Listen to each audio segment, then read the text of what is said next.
All right, that should be good to go, really. Yep. I mean, Miscellaneous Fuzz, episode 8. 8. 8, indeed 8. 8 whole episodes. It's been a few weeks, but we're back. It has. We're back. It's been an exciting year. It's the New Year's. This is New Year's Day. No, it's not New Year's Day. Are we on New Year's Day? Not even. We're on the 2nd. 2nd Wow. of Jan. It's already second. Already 2021 second day, and that's pretty unreal. But I'm excited to be here again. It's the end of the year. Well, it's past the end of the year now. We're in the new year. So this episode this week is going to be focusing on our albums of the year. Yeah. It's these end of year lists, man. They're always so hard to put together. They are. But it's always really nice to kind of sit down and dissect kind of like your listening catalogue for kind of like the end of the year and put together a list. Especially this year. I think, and I've probably talked about this in a podcast episode before, but I just feel like music consumption this year has been such a particular emotional thing. It has. And it has been really reflective of, just mood and like being stuck indoors most of the time. So it's going to be cool to talk about what we gelled with the most. Yeah, and like speaking of kind of what we gelled with the most, it's really interesting to see kind of what has gelled with us in general over this time, because I feel like given the direction of this year and how everything has kind of progressed, it's kind of led us to enjoy different music which we may have not had as much taken as much from if otherwise the year may have gone a different way. Had as much time to. Or had as much time to. Well, yeah, I mean, I think I've engaged and kind of consumed a lot more music this year than I ever have, like in terms of how much music I've actually listened to and consumed and actually got to explore. Yeah. But making these lists are so ridiculously difficult though. Like I sat there for ages doing this. Making these lists made me realize I actually didn't listen to a lot of releases from this year.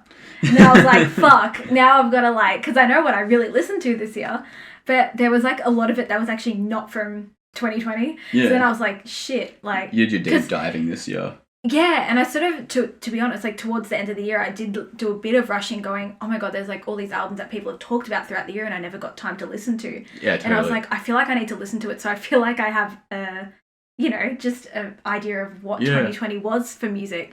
Which I thought was kind of interesting. And I feel like there's even a lot now that like even you've brought up and I'm like, fuck, I think I missed it. Yeah. I think I missed it. But I can always go back to it, but just more. It's just so many great underground rap releases and such like that. But also just to preface this episode, you are listening to the Miscellaneous Fuzz podcast again. Yes. Just thought I'd reintroduce. But as well, just something I'd like to bring up before we even continue and start this episode. I just want to say a rest in peace to an underground legend. MF Doom passed away found out on the 31st of October, and the family only broke the news on New Year's Day. So it's the news is a day fresh as someone who is really engaged in kind of like the hip hop scene and especially underground rap. Doom has like to a lot of people in the hip hop sphere who love hip hop and such. He represents such a strong, imaginative figure in the hip hop world, and he changed the landscape and really influenced the way in which imagination is injected into the storytelling of hip hop. And it's just a very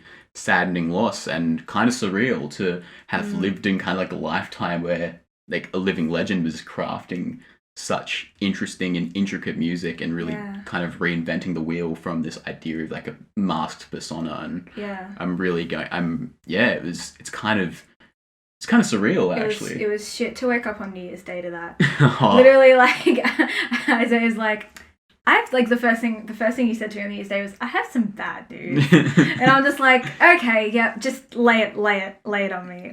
What is it? But so it was kind of a weird way to start off. I mean, for people that aren't in Australia, I'm assuming they would have received the news on New Year's Eve, but for Australia, it would be New Year's Day. So, I mean, enough with the 21, like, I don't want to, like, labour the 2021 jokes, but yeah, it was, like, first news of 2021. I wake up in the morning, I decided to check my phone, and that's what was there, and it was a bit, like, I think everyone's kind of feeling it, especially everyone in Australia is kind of like, not great signs for 2021. But I mean, all I can say is I wish all the best to Dumoulin family, and I hope everyone like that's doing all well, and everyone who was close associates, and everyone in the underground hip hop scene and just hip hop in general is feeling like a really strong loss. Everyone's mourning it, and we can only hope that everyone's feeling okay. And yeah, I just, it's just surprising. But there was even a song dropped on the day that he passed away that he produced. Oh yes, yeah. The Reason dropped that collaboration remix with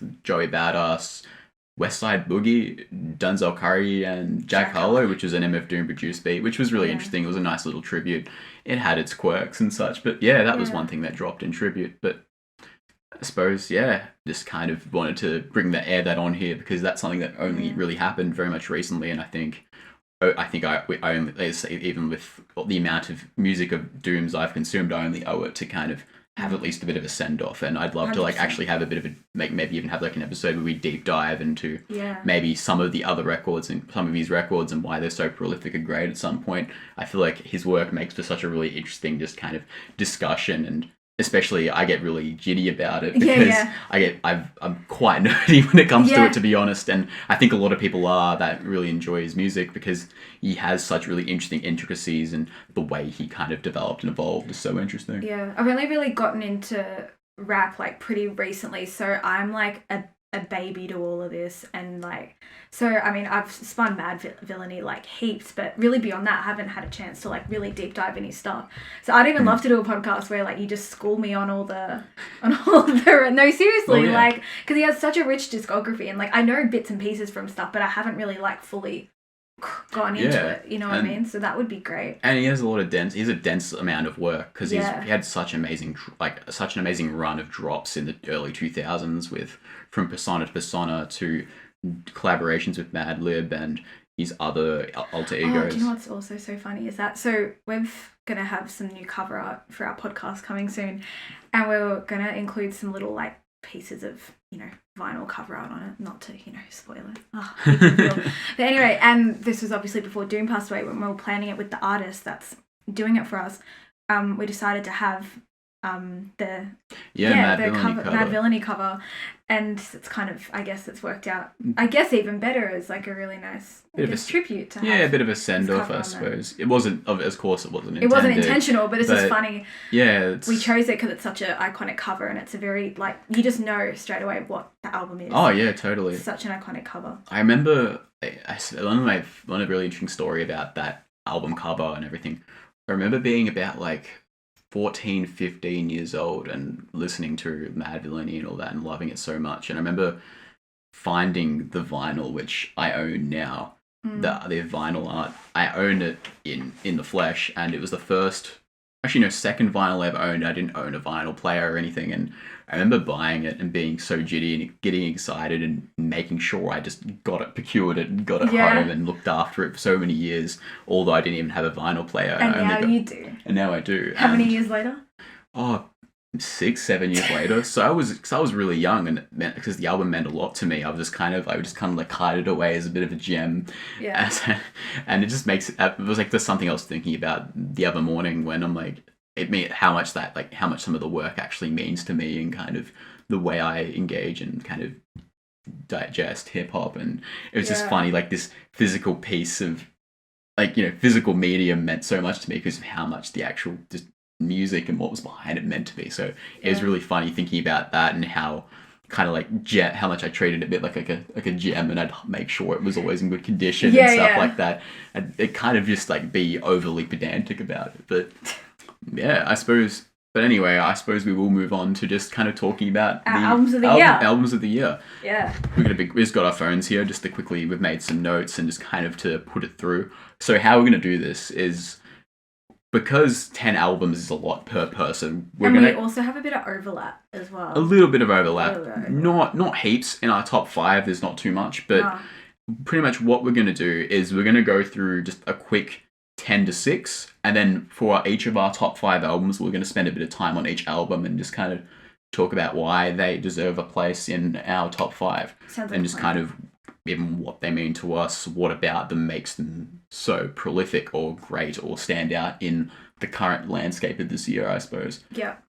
So yeah, we've all just got our little lists on our phones. So pretty much what we'll do is I'll just pretty much start reading through my top 10, and I might just make a few comments about each, but we'll just go through these a bit rapid fire just so we can move through them quickly. Yeah, totally. And also, just the preface before we start as well, please, again, we make posts on our Instagram. You can follow us at Miscellaneous Fuzz. We always like to put things out in our story asking about what's your album of the year, you know, what's your top. So again, although there's no post at the moment, just send anything your way. Like we'll make a little post where you can type in your album. Yeah. So if you listen to this after, there should be a post live. Like it'd be like one of those 24-hour posts or whatever. Just respond to it. Give us like your top 10. Even just send us a DM, because I always like to see and contrast and compare. Yeah, talking about this stuff is fun. Like that's the whole point of music commentary. Can be a bit wanky sometimes, and like especially when it's very like, ooh, like my music taste is better than your music taste, but it's the discussions that are the most interesting part. Yeah, it's just like, what do you like? Yeah, totally. And I find it's like when you ask someone what they like and especially what they consider their top range of albums, it's very personalized to the extent of kind of who the person is. So it's really interesting to kind of hear what people like, because I find it varies so much depending on kind of, you know, their taste. Yeah. It's the whole Spotify Wrapped thing, I guess. But in a way, yeah, that's true. That is very true. But sometimes and this is something I noticed as well, there'll be albums that had a really large impact on me, but it didn't show up, say, really high in my Spotify Wrapped. Yeah, because of course, yeah. Some albums can be so impactful, but just because you don't revisit them often, it doesn't mean that you like them any less. It's just sometimes some of them are a bigger blow, like whether it's emotionally or just like as a body of work than other stuff. Like, does that make sense? Yeah, 100%. But yeah, I don't know. A good example of that is like even that Fiona Apple album. Like I discovered, anyway, we'll get to that. But like I discovered it. I discovered it like a lot later in the year, and even though I haven't listened to it like really frequently, as soon as I listened to it, and this isn't just because everyone liked this album, because I was like, I hope I'm not like, don't have some kind of unconscious bias, but it genuinely was just like so memorable from the jump. Oh, 100%. And everything about it was just like, just on point. Yeah. But we'll get to that. You start with your number 10. All right, this is my top list. Are we going like 10, 10, 9, 9, or are you going? No, I'll go through just the 6. Go through from 10 to 6, then you can go through from 10 to 6. That sounds works like anyway. Let's do it. All right, so my 10 was Charlie XCX, How I'm Feeling Now.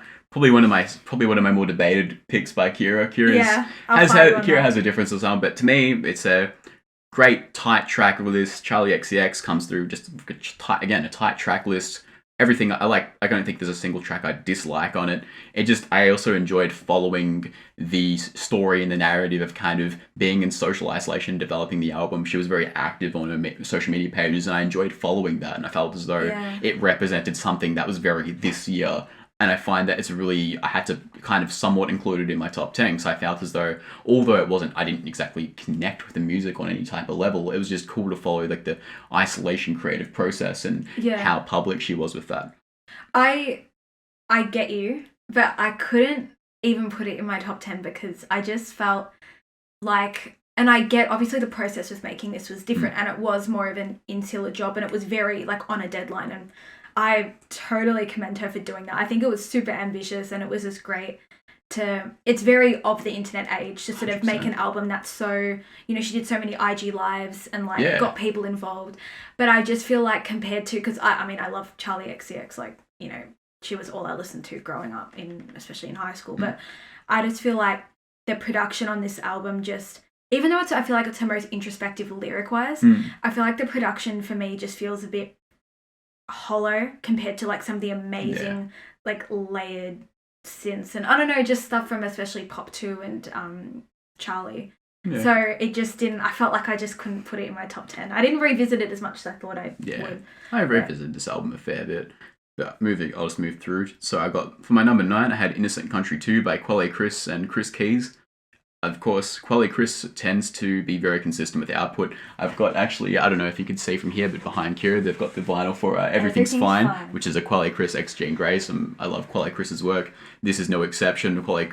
Chris Keys has always got really, really soothing production, and it goes very nice and goes in tandem with Quelle Chris's quite jagged styled, very mellow monotone type of delivery with his kind of like the lispy-esque like voice that adds a lot of character to what he speaks about, but also a kind of deep cut, but also like a very introspective and really thought out messages throughout the album. I especially love the track Black Twitter, which is kind of like a commentary on the space and stuff like that, which I really liked. At number 8, I had Dorian Electra's My Agenda.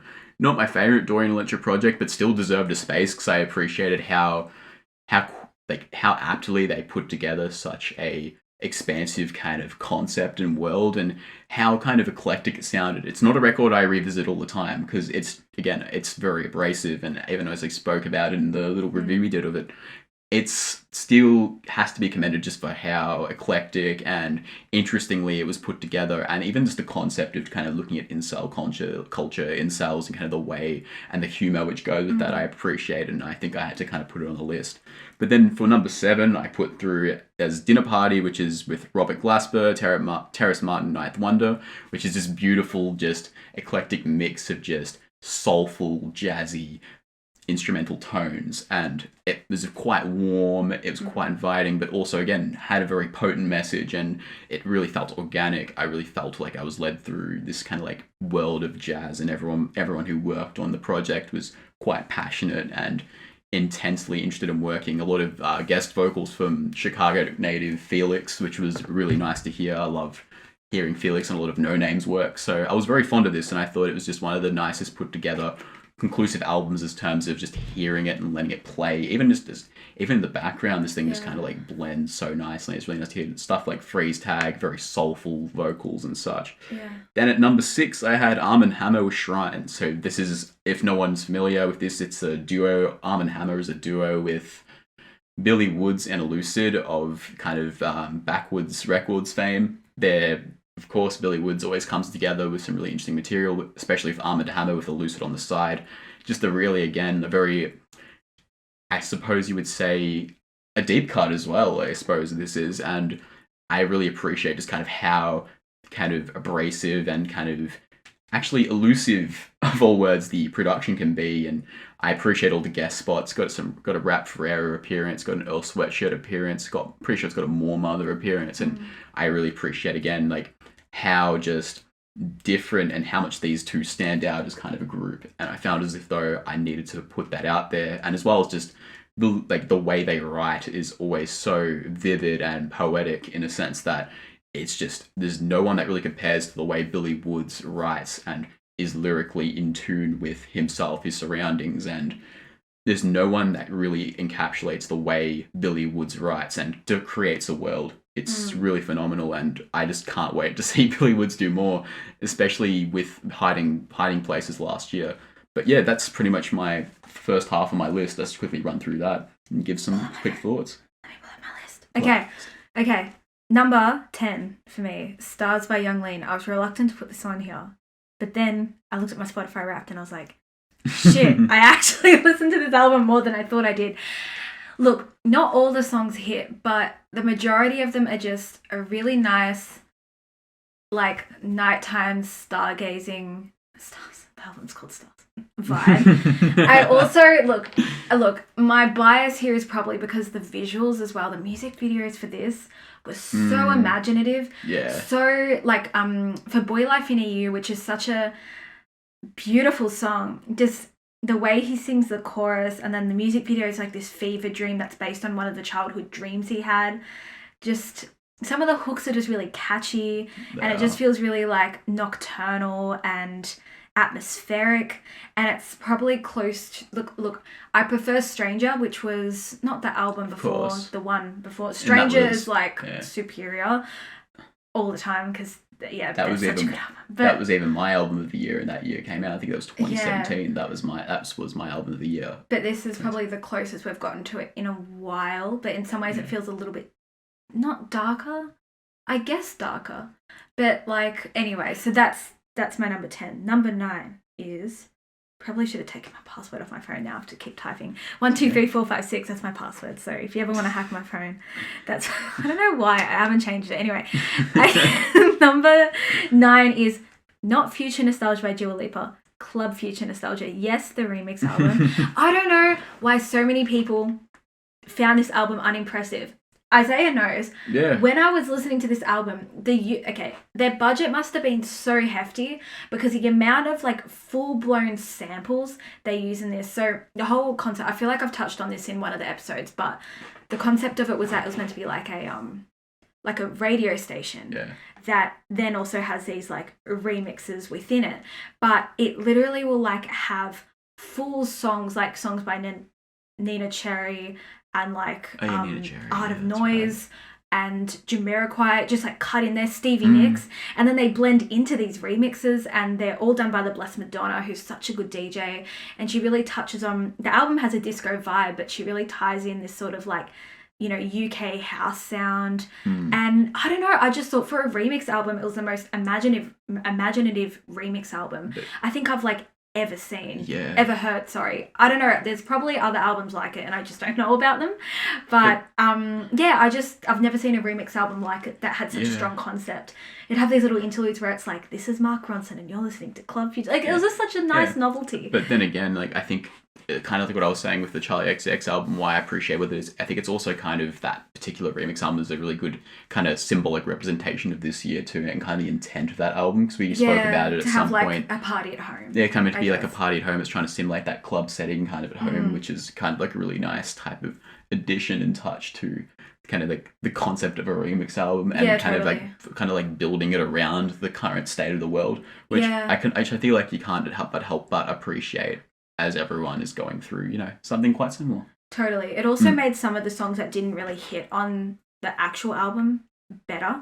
Like some of the remixes actually gave a bit more life to some of the songs that felt flat, especially Boys Will Be Boys, which was meant to be a very like sentimental, like I hate sounding like but like sentimental, like feminist song. Like 100%. And the remix really just like, I felt like just gave it more power, because the lyrics themselves were great, but the production on the other one was too like candle waving sentimental, and I felt it a bit like, especially for like future nostalgia. But anyway, I can't count. Number 7 is What's Your Pleasure by Jessie Ware. In hindsight, maybe I should have put this higher, but I know. We then found out later on that Fantano actually put this as his number 1 album, which we were not expecting. We watched it together and we're like, holy shit, that's so weird. But anyway, this is this is actually kind of what future nostalgia I feel like could have been, because I feel like Jessie Ware does play on that disco vibe, but her maturity and just her like the richness in her voice just really matches the disco. It plays on 70s, plays on 80s. It has like an almost Robin Honey era type, like sort of nocturnal house tunes in there. Like it's a real mix of genres, but it all sort of works as a very like cohesive. It's constantly moving. It's just you're in constant motion, and it's so sensual. Like her voice is just sex. Like she just has such a amazing like sensual voice. Anyway, that is a great album through and through. It's such a vibe. I don't want to use the word vibe, but it's a vibe. Yeah. That would be an album we're talking about a bit later as well. We're going to talk about it. Or jump out into that a bit more. And then number 6. Yes, number 6 is Open Mike Eagles, Anime Trauma and Divorce, because again, obviously this wasn't made in 2020, but it felt very 2020 in regards to the way he talks about aging, just navigating living by himself, divorced with his child. It just was incredibly introspective. The production on it is just so great. Especially there's this one track where like, I can never pronounce it, Bucciarati. I don't even know what that's referencing. I'm probably, but where he'll just do some really cool stuff with his vocals. Some of the stuff's even just the humor in it is really, the dark humor in it is just really cool, especially when he talks about, you know, self-care and looking after himself and stereotypes around that. And number 5 is Rina Sawayama's Sawayama. This is a great mix of so many different genres of like new metal, 2000s pop, rock, kind of rap somewhere in there, and she just like... Is the Rina Sawayama is your 5? This is your number 5? This one? Is this... 6. I can't count. Oh, yeah, so you went... Sorry. so this is number 6. This is number 6, so the album's number 7. Yeah. What I did is I wrote, okay, in my notes, I wrote 5 to 10. Wait, did I fuck this up? Wait. That's okay. No, 5, no, because 5 is the one. No. Yeah. This is 6 to 10. I can't count. Yeah, that's okay. That's okay. 1, I was 2. like double checking something. Did I add an extra album in here? That's okay. No, 1, 2, that's fine. No. 3. Deserves a spot. 4, 5. I just realised right. I did 11 albums, so it turns out this is my top 11.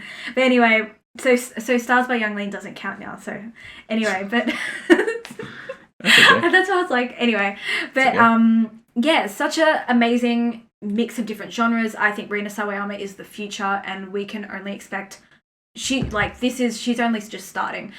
The only reason why I didn't rate it higher is that I feel like it's so eclectic that I feel like it's almost like she's trying on different outfits, and I feel like I can hear that. Yeah, I feel like it's so eclectic that in a way sometimes she gets a bit too lost in the sound. As much as it's introspective and she talks a lot about, you know, her upbringing and, you know, mental health and so many different things. So many capitalism. So many anthems on that thing. So many anthems. I feel like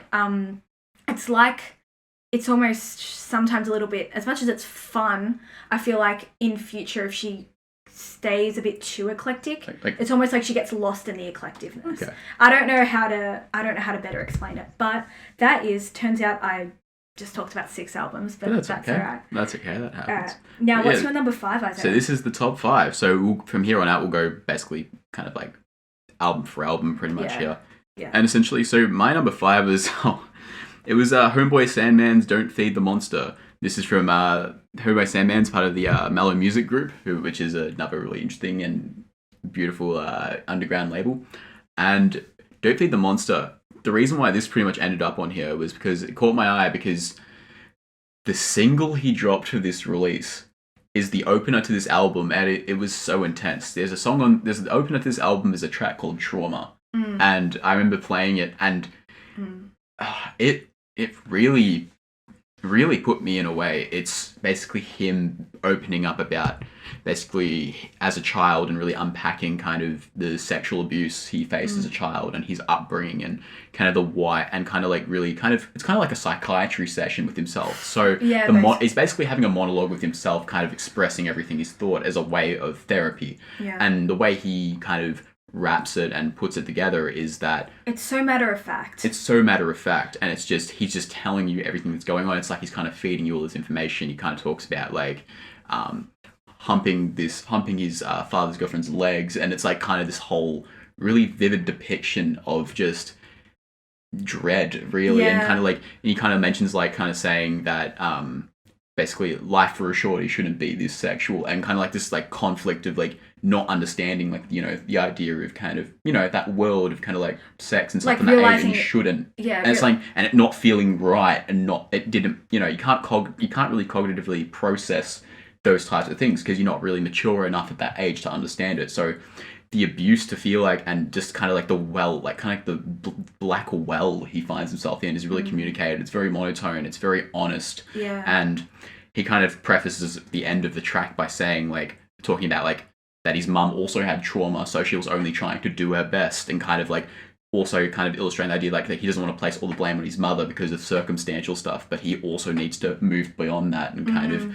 of talking about how he believes that some of his, you know, the abuse he faced as a child kind of led to some of his like misogynist demeanor, which is also another direct quote, and just kind of the really interesting breakdown of his character, and, you know, as a result of kind of this abuse was really interesting on that track. But the whole album is this really interesting exploration of stuff like stress, peer pressure, societal pressure to do and be involved in certain workplaces. And it was really interesting. He has a song, I'm forgetting the name of it now, I apologize, but it's really in-depth kind of discussing that, scare you. It's basically this concept that people are trying to scare you into this box of doing careers that are fruitful and economically well off in just, you know, traditionally. So going to university, doing these things, but also talking about how you don't have to do that. Do what you want because you'll break free of that box. You want to break the cycle, and like, don't be scared of that. That the people are just only out there to scare you. And again, even he has a song about stress, which speaks to me on like a really strong level. And I found that a lot of these tracks just really spoke to me and really provided a very honest and just kind of perspective on things I might have not really considered, you know. And it was really, really potent album, and I feel like it's really, really been underlooked. I don't see many people kind of even reviewing it, giving it much time, and I think it deserves the time, and especially with Quelle Chris handles the whole production of it too. He's the sole producer. Beautiful again. Quelle Chris is an amazing producer. He's known more for his vocal work, but his production work is really incredible, and yeah, I just think this is a really strong hidden gem that people need to explore for the ideas that are presented and how honest it is, really. Yeah. So, yeah, that is going to be my number 5 spot, and I can't argue. It's Homeboy Sandman's Don't Feed the Monster. My number 5 is R.A.P. Kick One. This is... Oh, yes. Yeah, I love this album. When I first heard this album, I was really unwell. I was quite sick, and I was on the couch, and as soon as Time came on... for you? Time, I literally just said talking about the song Time, and you're like, what a time? I'm like, yeah, it was a time. Seriously, the song Time, because that's the first song I wanted to talk about. That's what I'm saying. I'm like, when I first heard the song Time, it's like, time makes you feel like you're levitating, like it feels like you're ascending into the heavens. I actually have a playlist called Songs That I'll Listen To As I Ascend Into the Afterlife, and that's on it. That's also on it. Anyway, so, R.A.P. is a vocalist, producer. I haven't really listened to a lot of her solo works besides this. The only stuff I really know her for is stuff that she's produced for other people like FKA Twigs and even Kanye West and Kalela as well. So I wasn't really sure what I was going to go into. All I knew from a couple of the solo R.A.P. tracks I'd listened to before this was that this probably seemed the most like what's the word for it? I don't want to say more, not mainstream. Mainstream's a shit word to use, but not, I guess like more palatable. I feel like less probably avant-garde or whatever. I feel like less, still extremely avant-garde. It still is, but like it's probably more instantly like it's a bit more ethereal. It's probably a bit more ethereal. It's a bit more consumer friendly. Consumer friendly. That's it is a lot more consumer friendly. It's a lot of the songs go into, so she obviously produced the whole thing. A lot of the songs go into just, being proud of your identity, especially the first track, Non-Binary, which has this amazing, like, clunky, metallic synths, while she has this really sassy monologue about, being proud to be non-binary and talking about just, the contradictions of self and, like, speak for yourself states. That's, like, the phrase that she repeats. Speak for yourself states. And even the visuals again. When I go into albums of the year, I do also include the visuals. If there's some really dope music videos, that does persuade, because it's the whole package. And that whole music video is like, it's her in one of the shots is like her in this music video. She's in like what's that show? Is it The Birth of Venus?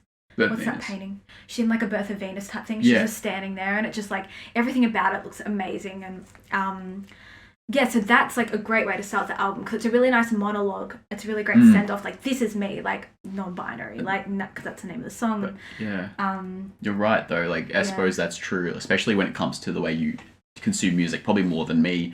That visual aspect does play a lot into the package of the album, and it does. Like, even for me, it does to an extent. But that's a really good point. I suppose that's something that can get underlooked, especially when you're just kind of listening to music. Sometimes you forget to look outwards. But you're right.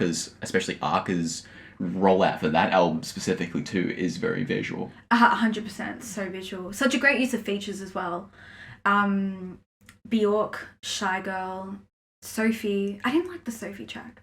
The Sophie track was a little bit too... It was like super chaotic, but also felt like...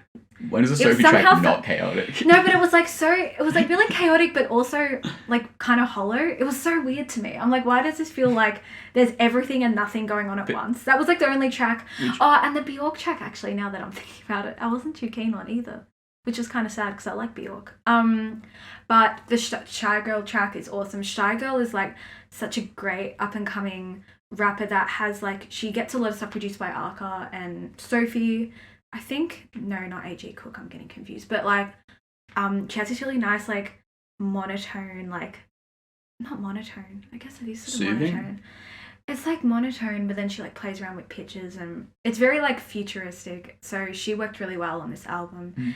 KLK is such a good song. So it has Rosalia. Rosalia has such amazing, like very innocent sounding vocals, and she works so well on this track. It's such a banger, and the way R.A.P uses Rosalia's vocals and chops them, it's almost like she used Rosalia's vocals as a synth in a way. And she'll like, there's like parts where it's like Rosalia's voice sounds like it's bouncing.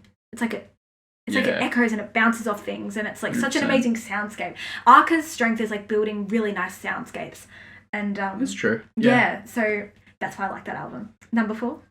All right, but yeah, no, I agree. I really like that R.A.P record. It didn't end up in my top 10, but it's something I really definitely considered giving a place, just because I really appreciate what R.A.P does, kind of from like the pop. From the pop sphere, essentially. She's almost become a part of the pop sphere. Yeah, she's become a part of the pop sphere, but from a very, very, very avant-garde angle. And I appreciate the effort that's gone into making that more. I don't want to say the word consumer friendly, but in a way, yeah, because it kind of translating that over to a larger audiences. Also, if anyone who's listening happens to be a weird PewDiePie stan, please stop coming for R.A.P. Have you heard about this? No, what's... Yeah, who would have thought? That's a weird... I'll just quickly talk about this. So wait. I was scrolling through one of R.A.P's music videos, and then I noticed everyone being like, oh, PewDiePie stans are like... Anyway, so apparently PewDiePie's Spotify playlist got leaked. So I'm gonna... Oh, cough. No, I do know I have one this. cough per... I feel like I have one cough per episode. This is my one cough. Yeah. Okay. Beautiful. And R.A.P was on his playlist, and I'm assuming... I don't really know much about PewDiePie, but I'm assuming whoever listens to him are like really... weird, like, right-wing weirdos, because they were all, or maybe not. No, not but really. so many people were coming for R.A.P and saying all this, like, really shitty stuff. Because I believe what that was no. I actually quite like. This is a bit off topic, but PewDiePie is actually quite. I don't think I've ever watched one of his And pretty much what he had to address it, because what happened was that got leaked, and he's like, people were judging kind of like his music taste, and he was which is weird, because if you like a YouTuber, you wouldn't come for their music taste. But what ended up happening was some artists got very upset that he even listened to their music, because he's been shrouded in a bit of controversy over the years. Nothing that's particularly bad, just a lot of it got taken extremely out of context, and he has a weird reputation sometimes for people, but some artists weren't happy that he was listening to their music. So it became this whole thing, and then he had to tell people like, hey, please don't attack these artists, because I like their music. Like, which is so weird. Why would you attack, like, if you like a creator, why would you then attack the music? Anyway, it's odd. And then I find that what came of it was just that there was just this massive disconnect between, like, basically people not understanding that that's okay, the light's gone, but that's okay, you've got none of that orange light for a bit, that's okay. But what happened was this giant disconnect between this idea that he sent out people to attack these artists, but it's just this whole kind of like power vacuum of just people like kind of, going after people and people's artists, like just fan. That's so weird. Collide. But anyway, moving forward. Was a bit surprised to jump to a bit of PewDiePie there, but anyway. So number 4 was actually Jessie Ware, What's Your Pleasure? We spoke about this just before, but I had to put this so high up. So Kira put me onto this, and I was expecting it to be good, but I wasn't expecting heaps from it.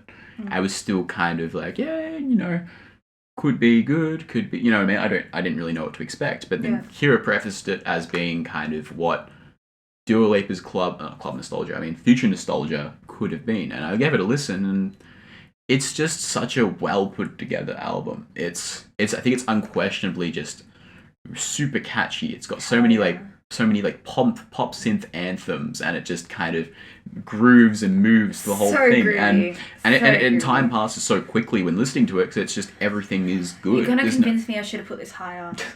It doesn't. Not that it matters now. Not that it matters that much, but I think that's even that. But that alone, I think that alone just tells a testament to like how good it is. Because I was majorly surprised by how much I enjoyed listening and really just diving into the world of it. Again, the ability for Jessie Ware and kind of her collaborators to pull from all these different styles, whether it's from the 70s and the 80s, and like bring these elements all together so seamlessly and in almost a unique way, I would say, and do it so effectively and make every song so like impactful and catchy. Like, It's automatic. You know, like it's like magic. Like the melodies are very, very, very easy to remember. I have a story about this. So at work, I'm not going to say where I work, obviously, but I was working in a place that has a radio for their franchise, and I was in my empty... I'll just say I work at a supermarket.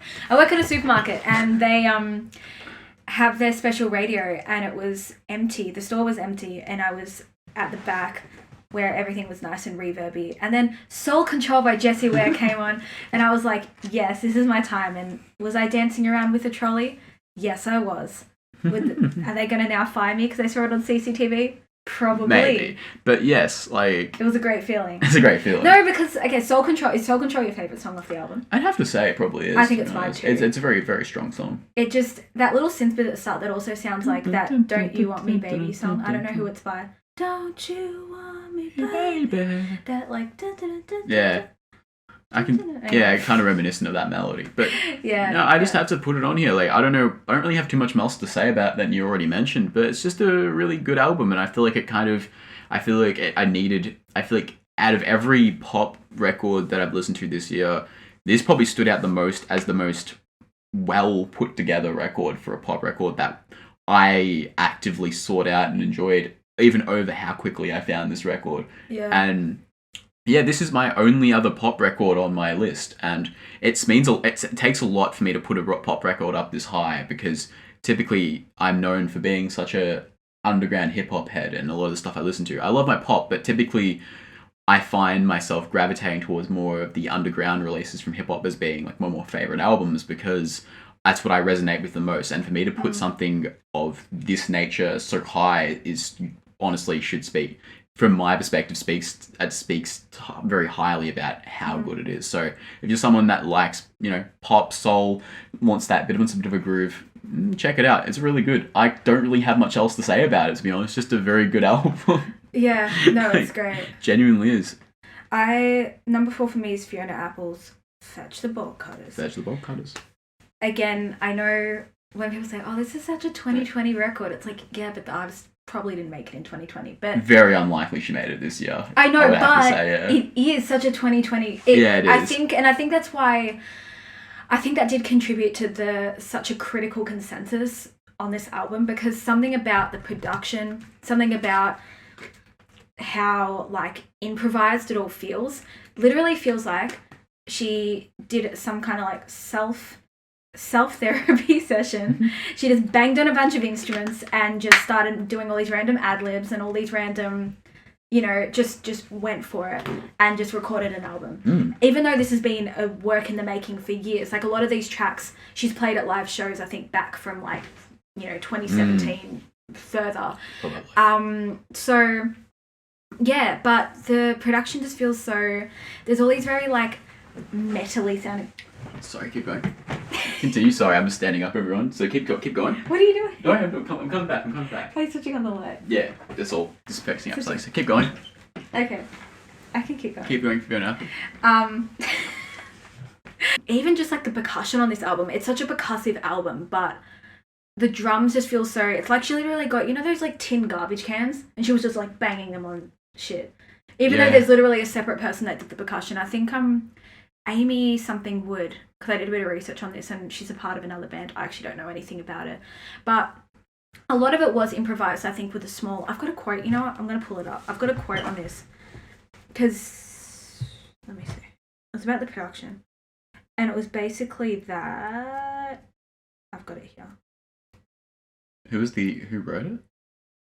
It was about... Yeah, so it was... So produced and performed by Apple alongside Amy, Aileen, Wood, Sebastian, anyway, a couple of people. Recording consisted of long, often improvised takes with unconventional percussive sounds. Yes. So and you can hear that improvisation, and even just some of the themes on this album, especially about female competition, I think was really interesting. Growing up, like childhood growing up, and female competition specifically, especially on tracks like Ladies, where she talks about just like having so much respect for like the exes of someone that you've been involved with, and that even there's this bit where she talks about addressing the closet, and she's saying like telling this, like, the new girlfriend of one of her exes, like, don't get rid of it, like, you can have it, like, Yeah. I want you to have it, and it was actually given to me from another ex, and it's used as this, like, symbol of, like, yeah, it's super interesting. And yeah, and she literally addresses directly just that idea of female competition and how that shouldn't be the case, because especially between exes, because, you know, each relationship is so different, like the dynamics are always so different, no one's ever going to replace you, and just those themes, like, it's very matter of fact, like, it's not too metaphorical, but it's so, like, something that I haven't really heard discussed in music, and I think it's something that is a large part of, you know, the experience of, you know, growing up as a girl and a woman, just that competition between females that is so just ingrained, and a lot of it is induced by men, and she discusses that as well in I think it's newspaper where she's like, you know, I wonder, so, like, I'm gonna just like what's the word for it, paraphrase, but, like, I wonder what, you know, she's talking about, you know, an ex that's in a relationship with someone new, and he's like, I wonder what he's saying to her to make sure that we'll never be friends. Yeah. You know, to create that divide as if the women were always the problem. Yeah. And, like, just some of those concepts were just really cool, and I really liked the way she spoke about that stuff. And even just the song Relay I really like too, where she says the hook is, evil is a relay sport, when the one who's burnt turns to pass the torch. Yes. And I just love that phrase, that idea of that cycle of, you know, just like you've been hurt and then you just like inflict that hurt on someone else. Yeah. And the verses are really, so she said she wrote that when she was 15. Yeah. And then the whole song itself just feels very, like, juvenile, like that juvenile jealousy towards other people. It's like, I resent you for being raised right. I resent you for being tall. And it's just like, you know, it's like, and it's just, you know, just like all these things. And yeah, I don't know, it was such a good, just the songwriting, some of the, like, slight humor, but it's also quite a dark record. It just all feels so cathartic from her end, and I really admired the writing, and plus then just the way the production, it just all came together so well. It did. I was late to this album, like, so late. You recommended this to me months before I listened to it. Yeah, months. And I was like, I feel like this is going to be very emotionally taxing, so I'm not going to listen to it, but I should have just listened to it.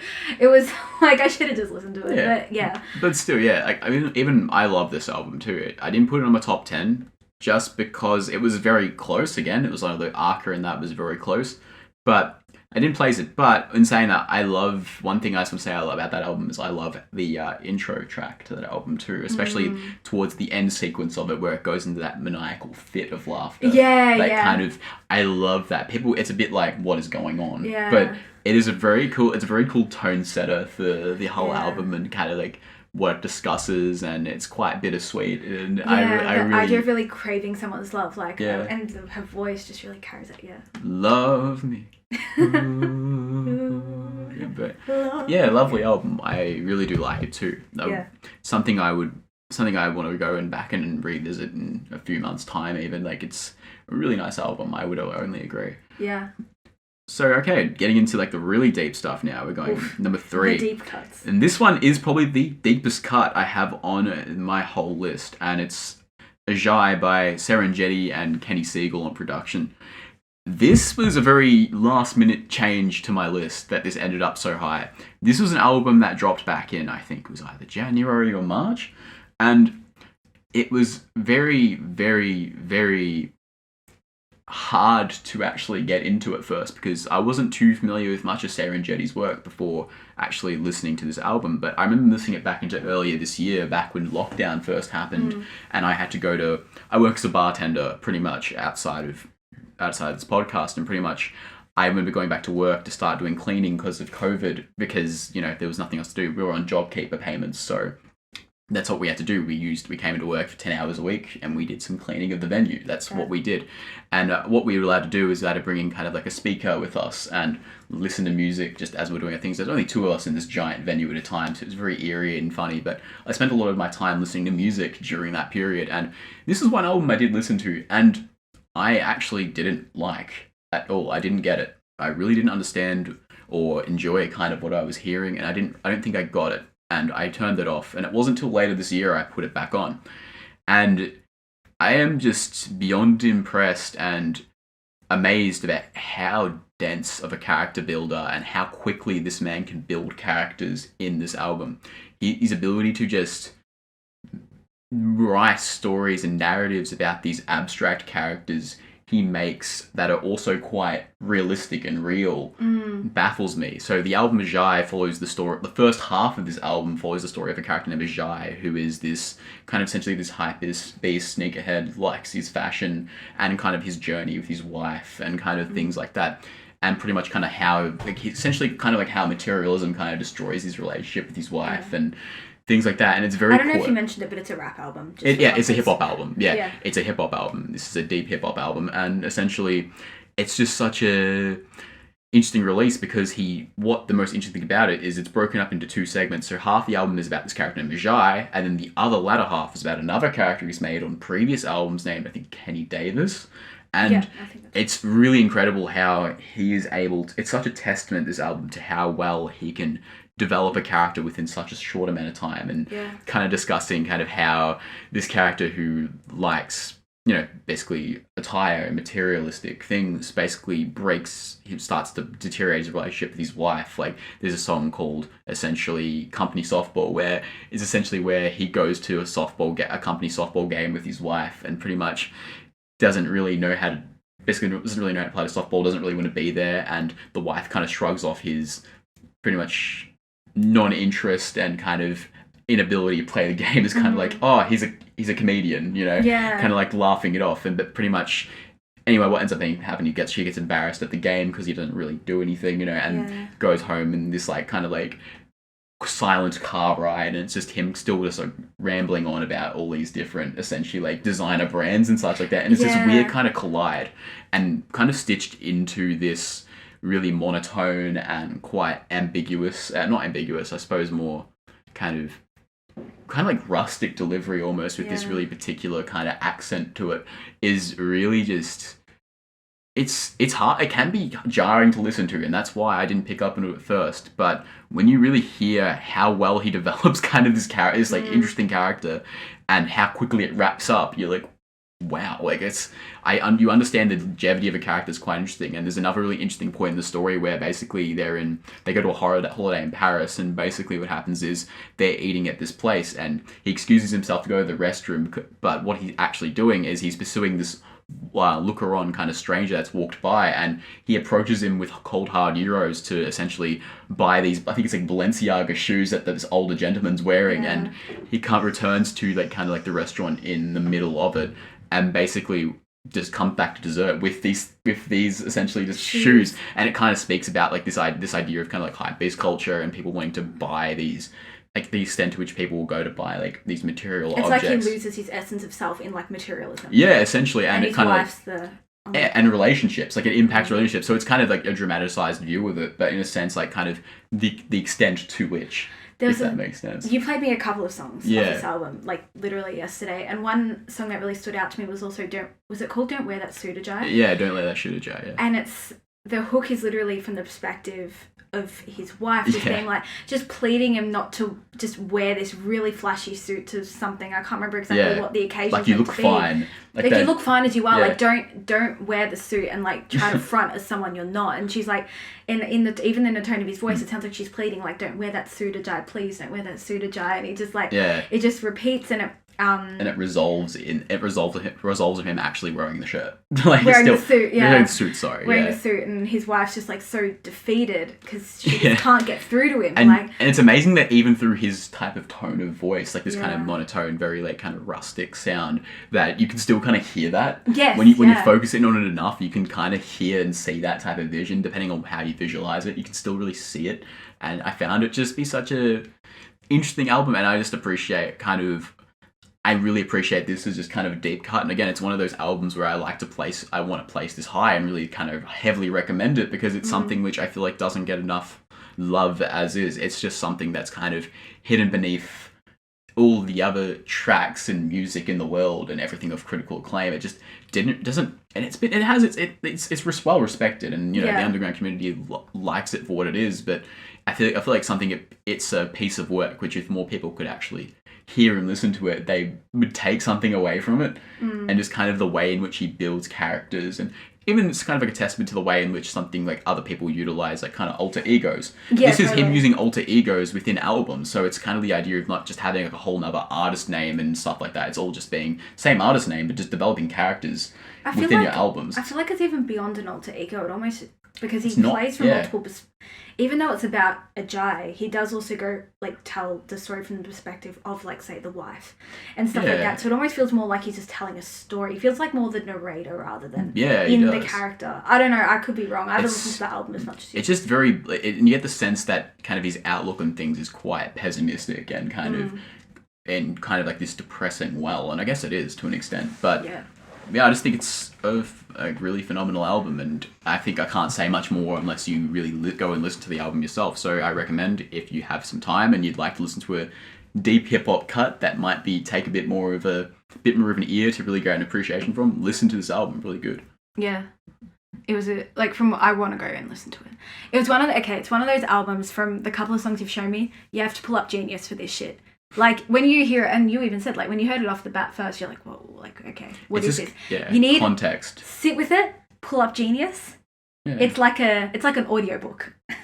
It is. Yeah, it is in a way. To me, it felt, I'm like, bro, I'm going to need Genius for this shit, because I'm going to lose half of it on the first listen. But anyway, again, I'm talking as if I know this album. I've literally only heard 2 tracks, but I'm just... Yeah. No, you're right, though. No, you're not wrong. It just takes, That made me sound like so, like, I'm the author ender. It's okay. Number 3 for me is Jungle Pussy's JP4.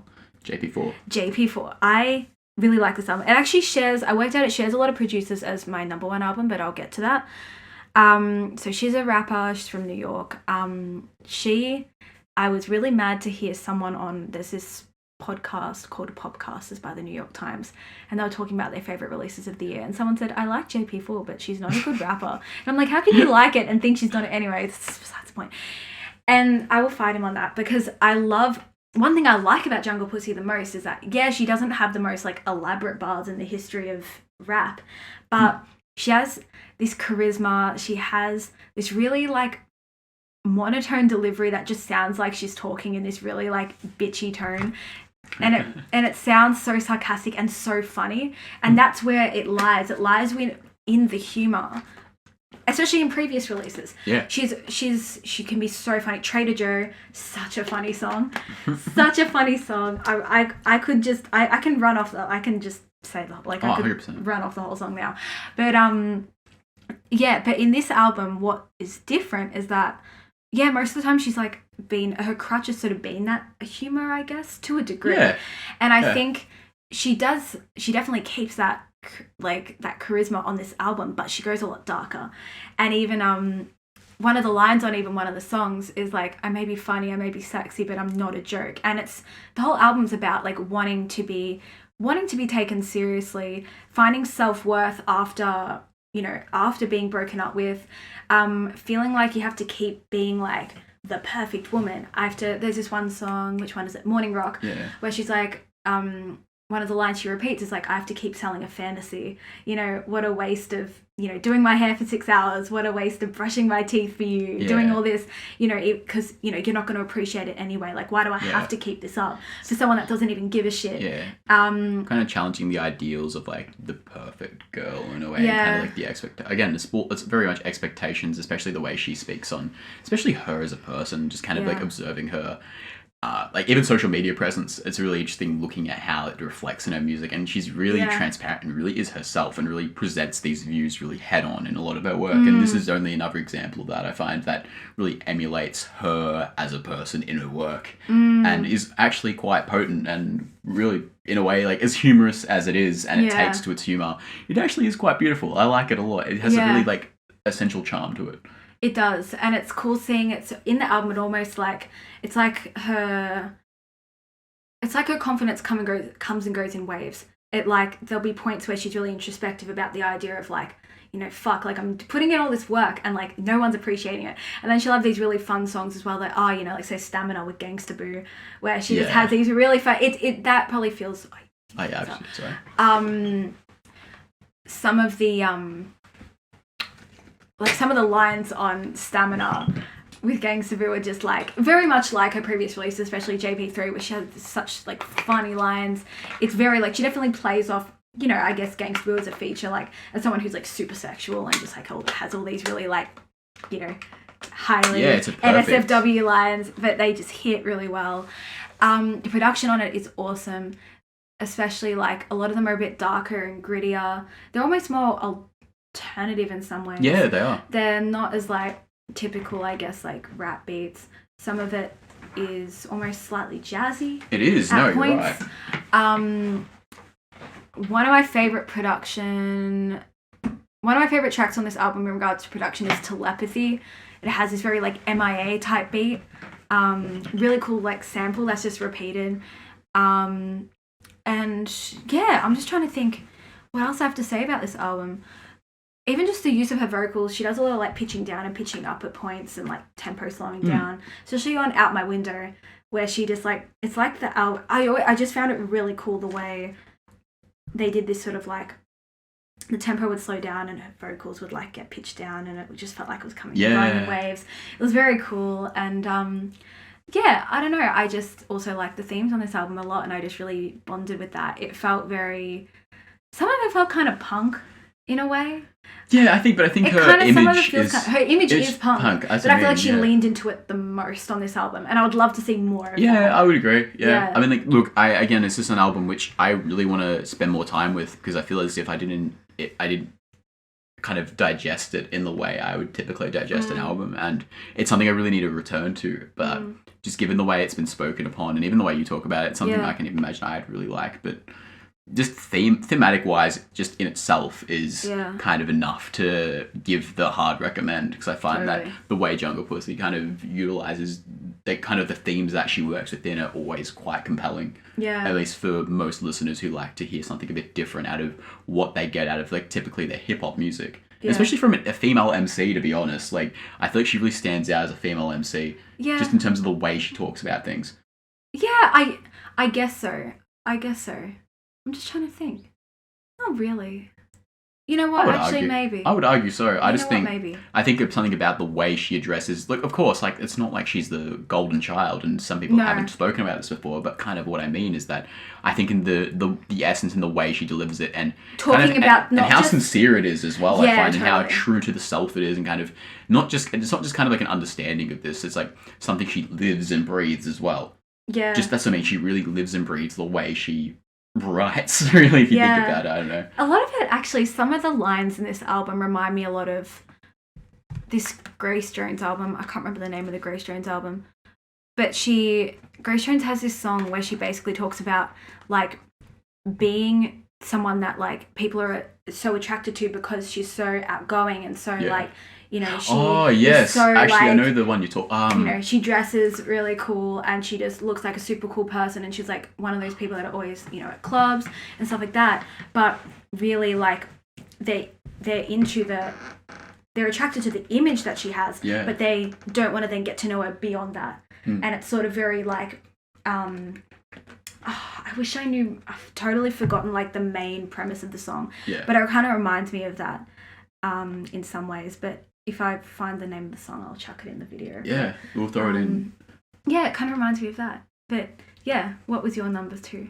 Number 2. Okay, so for a lot of people that have listened to this podcast, it won't probably come as much as a surprise, but my number 2 was Open Mike Eagle's Anime Trauma and Divorce, which, wow, it's, honestly, this probably caught me off guard how much I was actually going to enjoy this album. I had a really good feeling about it when I saw it was announced. I liked the singles, but I wasn't prepared for just how much I would actually emotionally connect with and replay this album. I've replayed this a lot throughout this year, and I really appreciate the honesty of the work as well. And I think this kind of falls under the same vein of kind of how, speaking on Homeboy Sandman, the Don't Feed the Monsters record, I just appreciate and really resonate with the transparency and kind of the gravitation towards, you know, kind of being cathartic in your work and really kind of, you know, utilizing hip hop as a tool to exercise kind of demons and kind of like and things with mental health and just kind of what's going on in your life. And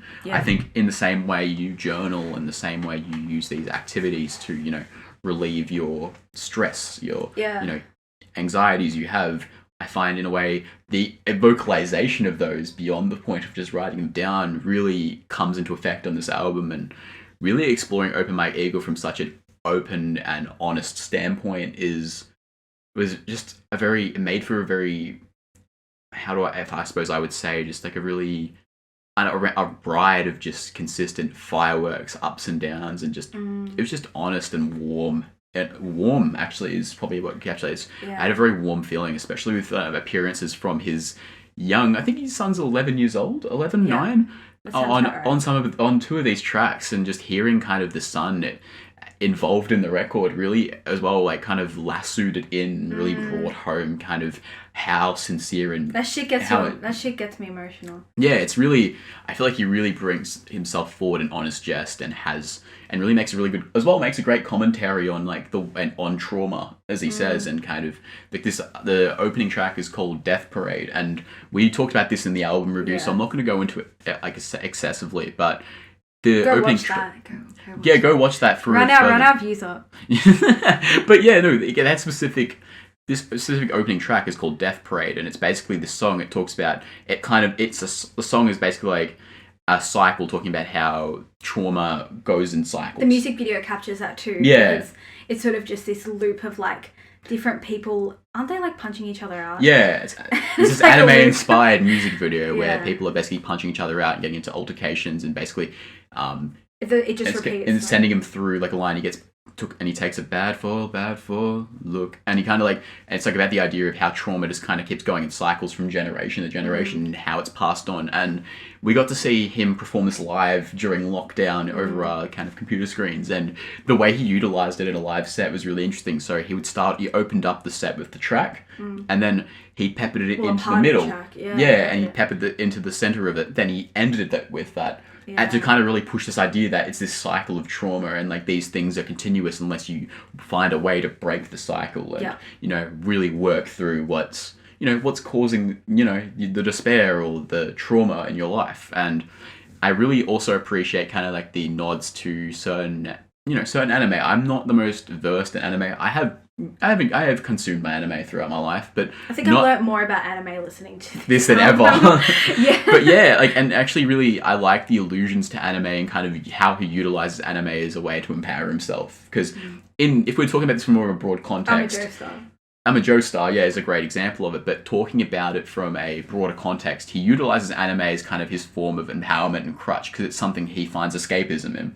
And kind of talk about how anime is an escapism, and the song I'm a Joestar really places him in a position of being a member of the Joestar family, which is from JoJo's Bizarre Adventure, an anime series, and kind of how him placing himself in this world gives him the power and courage to be kind of just this powerful, himself, but just powerful, and really embrace this and have fun with himself. Like, even songs like Head Ass makes fun of himself. He pokes fun at himself, kind of calling, ass on my head, ass on my head, and just kind of being a head ass, like it's very lighthearted, but it's also like the idea that he's kind of like poking fun at himself, but being very honest about, the way he navigates life, and just that interlinked between actually kind of like, kind of touching on bits of trauma in his life, not being extremely like matter of the fact and saying this happened to me, like, and this was the gruesome details. He actually specifically says he doesn't want to talk about that. He specifically says he doesn't want to talk about it, but even without doing that, it's so honest and present.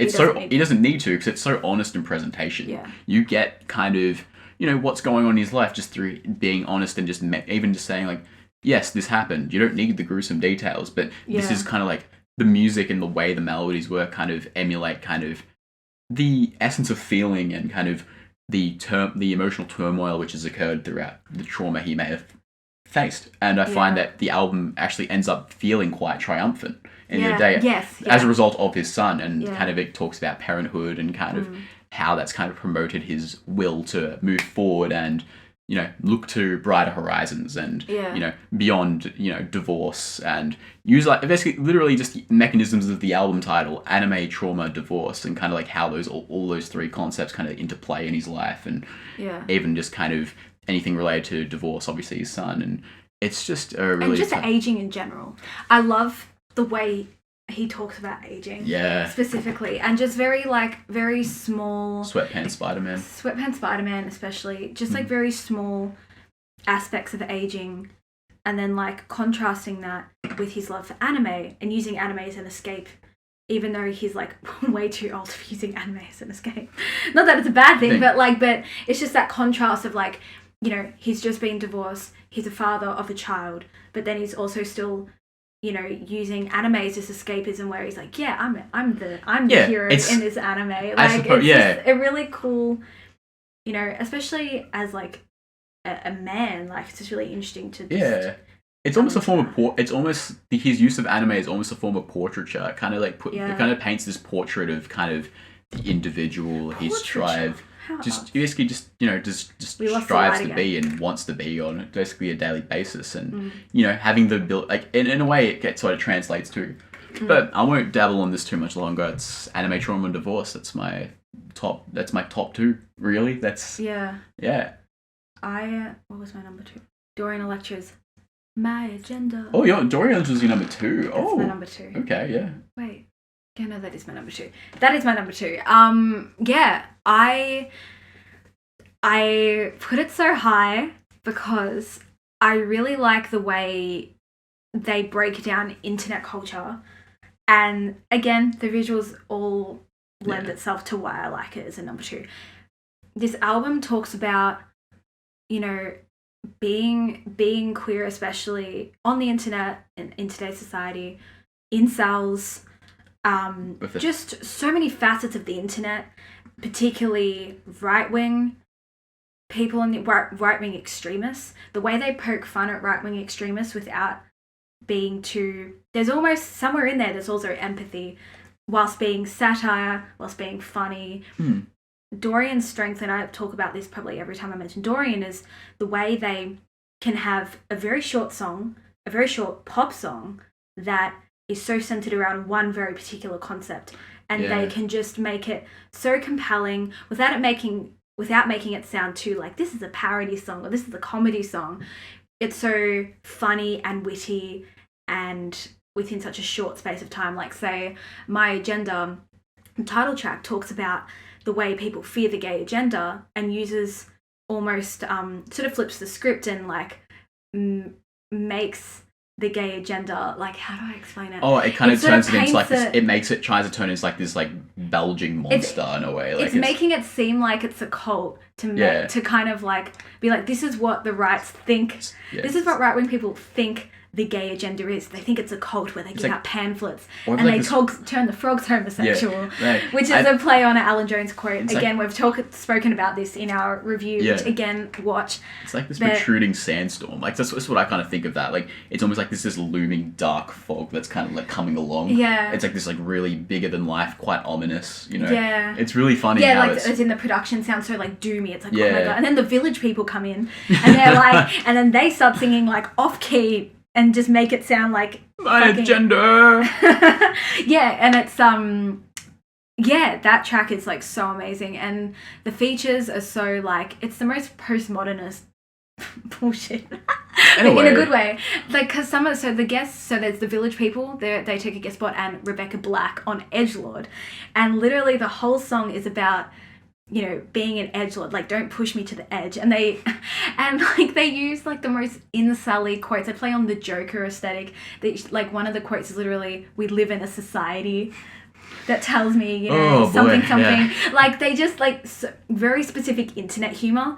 Yeah. And even then the visuals, Dorian plays the Joker, Rebecca Black plays Harley Quinn, and they're being and they make all these memes. And even the way Dorian curated her Instagram curated their Instagram and socials around this time was so just really played on meme culture, especially the most recent music video, which was for F the World. Oh yeah, actually I forgot about that for a second. F the World is one of the hardest hitting. Actually, no, it's not really one of the most hardest. It's one of the most intense songs in the album. It's one of the most intense songs in the album, and it's very an almost. Would you say not dubstep? Do you almost? It's kind of dubstepy. No, it does have a dubstep. It has the tempo of There's a dubstep influence. It's got kind of the audio meshing of the dubstep. And I think it does. I think it could make akin to. So imagine a really hardcore dubsteppy kind of song called F the World. Now, the music video caught everyone off guard because Dorian plays like this Christian girl Autumn. It's the most. It's meant to be the parallel, biggest like, contrast. opposite. Yeah, but again, that's also playing on those like really right wing conservative aesthetics where like they're carrying a Starbucks latte and like they're just walking around. And anyway, so the reason why this is number 2, you might be thinking, what the fuck is this? Why is this number 2? But it's number 2 because the production on it is so hard. It's a hyperpop album, and it has like Umu and other people that I now can't remember. Count Baldor. Not AG Cook. I keep thinking AG Cook's on everything. AG Cook. I don't think AG Cook's on this actually. But yeah, it's just some of the best production from a hyperpop record I've seen in a while, and the lyrics on it just are so funny, and it just feels so now. And it was just a fun record to have, especially in times like this. Yeah. It just really was great, and I liked it almost more than Flamboyant to a degree because I feel like I liked the concept and the way the concept was thought out. I think it was a very specific concept, and they happened to nail it like so on the head. And very concisely too, I must say. They're one of the most imaginative people, I think, in sort of the alt pop landscape right now. 100%. I think they're definitely the most imaginative. Most in tune with kind of what they're doing too. 100%. Like, very self-aware, very aware of who they are as an individual and kind of what their strengths are. I find like really plays into that, and just understands the landscape. For someone who's still an emerging artist, they really understand the internet landscape and how to market themselves, to be honest. Like, they have their image so on lock. Yeah. Like, it's crazy. And really have, actually, ironically, really do have a cult fan base. Really, they do. They've really cultivated a cult fan base. It's a very tight-knit community of people who like Dorian Electra music, like enjoy Dorian Electra's music. Yeah. They have done a really good job at just being effective. Yeah. Honestly, really effective. Okay, number 1. We jumped to number 1. I don't want to keep y'all waiting. Number 1. Oh, shit. Yeah, but, alright, so my number 1 was R.A.P. Ferreira's Purple Moonlight Pages. It's... I don't know why I did that. Okay, go. It's again, this is... I don't know much what else I can say other than this is just a fantastic, ethereal piece of just poetic... I'm lost words for it. I think this album is a must listen.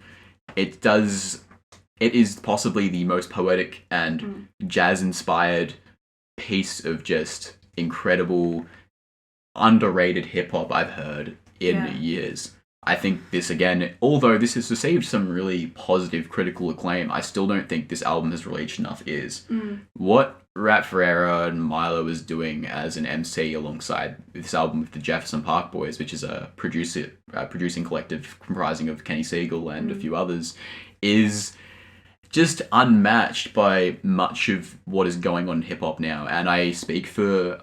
I think I speak for people who are familiar with Milo or R.A.P. Ferreira's work, that he is making some of the most important hip-hop right now in pretty much the hip-hop landscape. I am of the opinion that there are a lot of artists who are living and breathing and making music right now, especially underground, who are making some of the most prolific stuff and some of the most important music to hip-hop now. Whether that be someone like a R.A.P. Ferreira or a Billy Woods, there's many people who aren't just in the part of the golden era hip-hop and, are falling under this category of some making some work that is going to be extremely prolific. Might not ever receive that mainstream attention that, some of these other records reach, but you can really hear the craftsmanship and the care that goes into the work and the attention to detail and the freedom of creating, and also being so self-aware and understanding of, influences and wearing them, and also wearing them on the sleeve. Like, R.A.P. Ferreira is someone who is very influenced by, poetry and, is very well read. Yeah. He has a background in philosophy, and he really understands kind of what makes freedom, like, I'm not even wording that really well, but he understands to create and be a creative in its rawest and realest format is to achieve this idea of creative freedom, and not just being free in the essence of just making music, but being free in life. Yeah, I think he is even the song "No Starving Artist" kind of plays on that. Just upon this kind of beyond the green horse of rap, he just kind of has developed this kind of world for himself, even in his real life. Basically, he is this. He owns like this he's basically in the process of building up a cafe by Bob's son. He's got kind of this Soulfos Records, and he basically occupies basically strange spaces, and totally. He lives a life which is basically essentially free, to be honest. Like, he obviously, like, the sad reality is that we all have to make money in life, you do have to make records to make money, but in essence he creates when he feels the spike to, and he's been on record talking about it a lot, and you can only hear that so much in this record, and it's only enhanced by the idea of just the organic jazzy instrumentation produced by the Jefferson Park Boys, and how accustomed it is to the way the rap wordplay is so immaculate. Holy shit, wordplay is so immaculate. Just like the freedom in the ideas and concepts he speaks about, and the way he speaks about them with such poignancy, and it still manages to sound conversational. And it does, and it does sound conversational in the sense that it's kind of this idea, like, it's just kind of like reach out to the world and kind of saying, like, be free, make essentially just talking about kind of like an idea, like even the concept of something like the song that sorry, having a bit of mental blank, but kind of an idea as a work of art, and like just the forward-moving like anthem that is for just making. I remember you literally sending that to me, being like, "It's okay, Kira. Remember, an idea is a work of art." Yeah, because I was like, I don't know if I'm good enough to make like music and stuff, and you're just like, an idea is a work of art, and I'm just like, this is so comforting. But I have to say, I'm not giving this very much justice. I had a better idea of how to lead on with this record and how to describe it before I started it. We'll make a separate episode on it. Why? When it comes, no, I don't have to make a separate episode, but it's like when it comes to just describing it in the moment, it's actually just hard to express kind of how well put together I believe this record to be. And I think this is a record that will, at least for me, will stand the test of time and really be something that stands out from a lot of what is being made now. And even, I think, from R.A.P. Ferreira's own discography, I think it will be I think it has the potential to be his strongest records, and not even that matters. It's just what the album as a whole represents to me is powerful enough to be all that needs to be spoken about. I'm not going to go on about it too long, but please, like, I haven't given this justice even just through speaking about it. Give it a listen. It's really, really, really good. And his new album too is great. His new album too is really good. It's Bob's Son Cafe. We haven't Bob's Son. Yeah, I haven't actually given it a listen, but it came out like right at the end of December, So basically, New Year's Day it dropped. Oh, it was New Year's Day. So yesterday. So it dropped yesterday. Was yesterday. And that album is meant to be an ode to the poet Bob Kaufman. And I'm really interested in kind of digging into the allusions that are going to be dug into that, and kind of the philosophy of basically Bob Kaufman. It's going to be just because he is such a really interesting poet who is kind of essentially what I'd like to say is kind of a diamond in the rough that doesn't have enough attention as a poet. But yeah, I'm not going to continue too much longer on this, but one other thing I will say before you move on to your number one is I just want to give an honourable mention. I have to give an honourable. This isn't an album. It isn't an album of any sort. It's just a slew of singles. It's like, again, someone who has also supported this show. Otis Mensah put out some really great work this year. He had his own little series called Otis Mensah Exists, and has released singles throughout the year that continue to impress me every time. And as someone who's still kind of developing as an artist, what he does is very exciting. And in the same vein of someone like a R.A.P. Ferreira, I feel a sense of kind of freedom and understanding of self, and knowing kind of what he's going for, understanding poetics, and kind of this idea. He speaks a lot on the idea of essentially that when poets aren't, like, hip-hops aren't represented under the guise of being poets, and kind of when he presents himself as a poet who derives from the genre of hip-hop, and kind of lists his favourite poets as hip-hop artists like Open Mike Eagle and stuff like that, and he really wears this on his sleeve. And to me, it's a really interesting way of presenting the self, and I don't know, I just really promising artist, and I'm just really eager to see what he keeps doing, and I only wish him the best. But that's my top 10. What's your number one? My number one is RTJ with RTJ4. Run the Jewels with RTJ4. Run the Jewels RTJ with RTJ4. Run the Jewels with RTJ4. Run the Jewels, for anyone who doesn't know, it comprises of 2 rappers, R.A.P and Killer Mike. And this album is just, for anyone who has listened to Run the Jewels before, they just never really miss.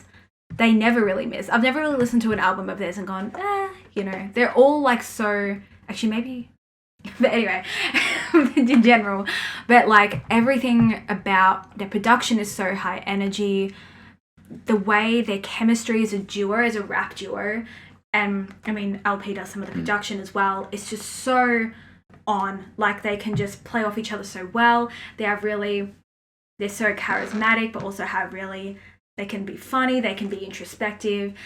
This album came out at a really crucial time. It obviously wasn't made just in light of George Floyd, of course, because police brutality has been going on. An ongoing issue.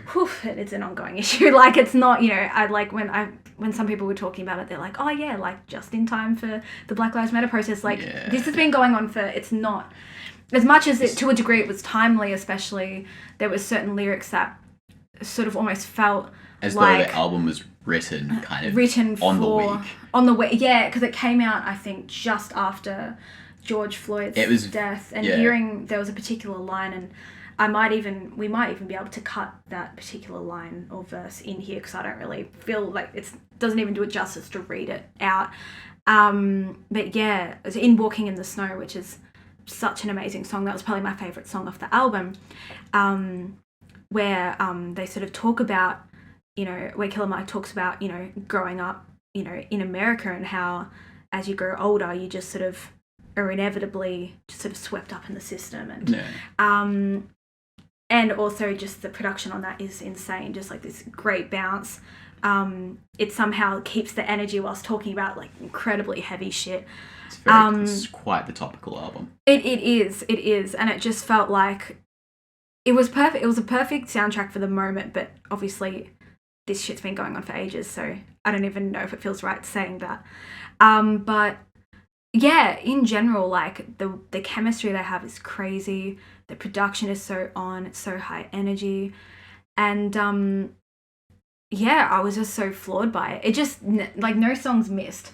Like, no songs missed at all. So the point of the album is they're meant to be... So the intent of the album, because I was reading an interview, is that they wanted to... This is probably the first time I think they've had sort of a sense of, like, character, I guess, in the album and the visuals. So they were going under the monikers, like, Yankee and the Brave, which I think is a play on, like, sports teams. I don't really know much about American sports. But anyway, and it was...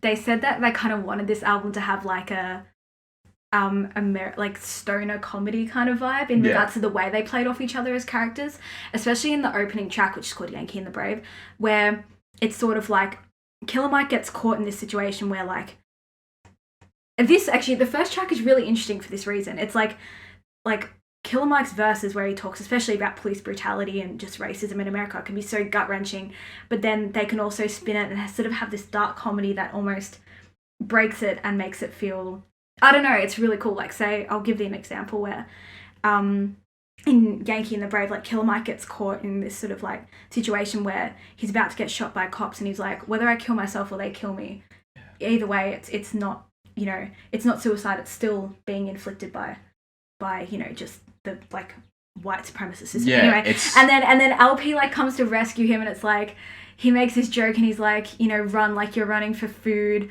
I'll come get you with the car. And it's just like the way they play off each other is like somewhat funny and conversational, even though it's like R.A.P saving him from like a situation where he's going to get killed.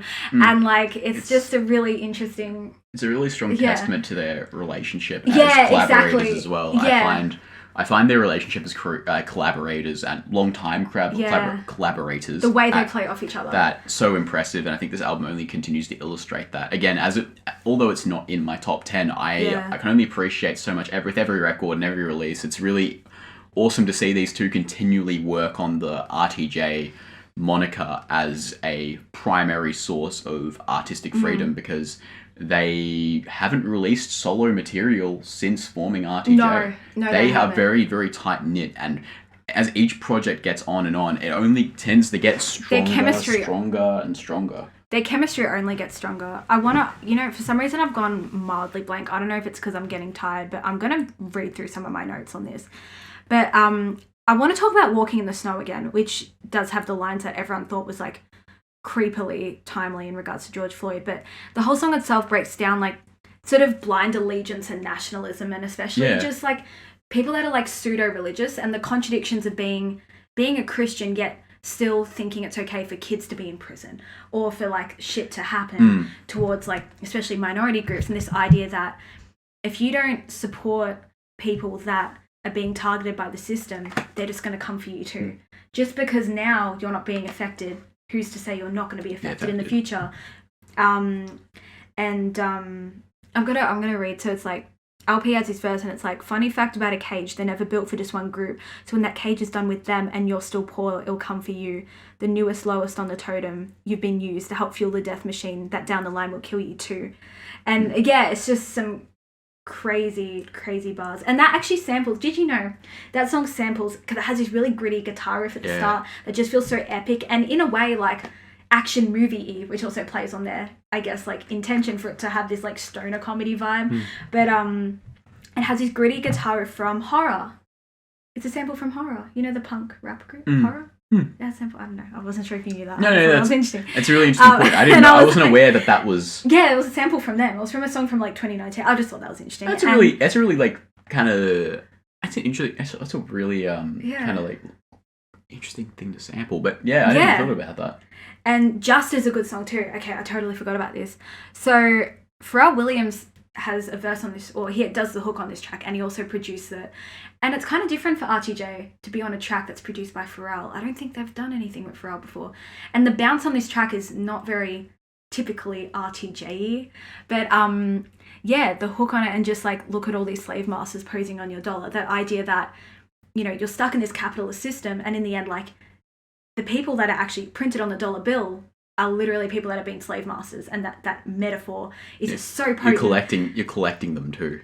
You're collecting slave masters in a way. Well, no, but it's that idea that they're still ruled, like that idea that you're still a slave to money. Slave to money, yeah. And the track just has such a good bounce on it as well, and it just pulls on so many different themes and goes through, like that idea of like, studying so hard and like trying to chase money, and it's like, what's it for, I guess. What's it for? And I guess that also plays on the music video for Ooh La La, ah wee wee. Which, okay, initially I didn't like the hook. I didn't actually realise that Greg Nice, that actually sings the hook on this song, actually is just singing a line from one of his old songs from like the 80s. Oh. Yeah, I didn't realise that it was literally like, it's almost like it's sampling a song, but he's actually still singing it for. Yeah, I'll be honest, I wasn't actually particularly familiar with much of Greg Nice myself. So. I didn't know. I just watched a video on all the RTJ4 samples, and that's how I came up with it. So I'm not that smart, I swear. But I didn't initially like the way the hook was. And there was something about the hook that felt a bit off to me, but then I liked it. But the music video for that, which is what I was going to get to, is that it just feels so, and it was kind of cool and nice to watch this sort of in the midst of, because this came out I think in June, where just everything was like just intense, and it was just everyone dancing, throwing all their money in this pile, and just like getting rid of all their belongings, and just dancing together, and coming together. Something about that just felt really, it just felt really cool to see that. It was very uplifting. It was just like, it just felt like so, it just felt like the revolution, you know what I mean? It just felt like strong album. The world we want to see, just everyone like, fuck capitalism, have a good time. And and again, it also kind of lends it into that stoner comedy energy, because because Killer Mike and R.A.P have very distinct costumes that they keep throughout all their music videos. And so I noticed that even in Walking in the Snow, the music video, they've got the same costumes on. Like Killer Mike has the same hoodie, so it's just interesting seeing them, their use of character, use of character. I don't think they've ever done that before. If they have, I've probably missed it, but yeah, I feel like, again, I don't know if it's because we're going on to an hour and a half. This is probably the longest podcast we've done. So if I seem like I'm not doing this album justice, the same you felt, I'm like, this is so good. You've done this album way more justice than I just did the R.A.P. Ferreira one. I actually feel a little bad. I feel like I'm going to finish this, listen back and go, oh my God, there's so much shit I missed. I feel like. But point is, listen to the albums. They're all worth it. And this is kind of cathartic for us, I guess. It's just kind of us speaking on, kind of us having a conversation about what makes... why 2020 albums were very good and what they meant to us, and just kind of offering you a conversational piece to listen to whenever you can or whenever you feel like What was an album that you wish was better? Like, what was an album you had high hopes for and it just didn't meet? It's a hard say, actually. I didn't really feel anything in particular did. Like, something that had high hopes and didn't hit. I'm kind of thinking about that. We'll wrap that up with this segment, but...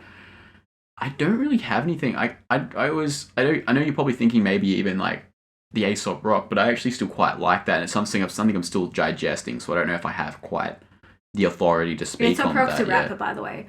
He's known for like amazing wordplay, but this recent album he put out, Spirit World Field Guide, it's good, but it's quite long. It's quite long, so taking a lot to digest. And some tracks just get a bit lost in the fold. Yeah, so it's something I'm still digesting and working my way through, but I don't really have a particular... I can't say I do, honestly. Like, nothing comes to mind in terms of like a really big, like... I don't think anything was really a disappointment. I mean, if we're talking about disappointments, I guess kind of like Jack Harlow, but like, the Jack Harlow, Jack Harlow album. I was kind of hoping that would be okay. You know what? Whole Lot of Red. No, for me, I'm just trying to think. You know what? Megan Thee Stallion. Yeah, that's good news. I was really hoping. I don't know. There were some songs that really hit, and I really liked. And obviously, look, this album's obviously been successful because she's very successful of singles. I don't think she's an album person at this point. It's definitely like she's very reliant on viral singles. So she's done that job, inevitably. But there were some songs on there like Don't Rock Me to Sleep was such a weird song. It was a strange song. It was such a weird song. It was like she was trying to be like, I don't know, it was trying to be more of like a pop song. I don't know what that was meant to be. Some of the songs on there were weird. Circles was great. It reminded me. Great Jasmine Sullivan sample. I felt as though like that was kind of like a weird Action Bronson moment, because I find that Action Bronson sometimes in some of his music just goes into like some weird world of just like singing. Like, what are you trying to do? I'm like, what's going on here, man? Like, I enjoy and I love Action Bronson, but sometimes sometimes he throws in a bit of flares with he goes into like a bravado singing type of thing. And I'm like, okay, I see what you're doing, but. Yeah, I think I'm going to wrap that up. This has been a thick podcast. This is a thick podcast, as expected. It's quite a large conversation to have. Yeah. But again, I just like to say thank you for joining in, and thank you for a great year of podcasts. And we've really enjoyed actually settling in and really learning about the space. And thank you to everyone who's given us the time of day to really just, explore everything. Yeah. And enjoy just developing and creating something we can call ours. And again, please send us a message on Instagram about your favorite albums and what you find was anything you resonated with that what we talked about, or just what you liked. Tell us what you liked. Simple as that, because I love to hear what goes around in the world of music and why people feel a certain way about certain albums. And here's to many more great albums in 2021, and just in general a better year. Yeah. Slightly less cursed. Slightly less cursed. At least slightly less cursed. The bar is already set low, but let's try to make it kind of better. Anyway, guys. Take care, everyone. Take care. Have a great new year, and we'll talk to you next time. Wishing everyone a good 2021. Hell yeah. See you guys. Peace. Bye.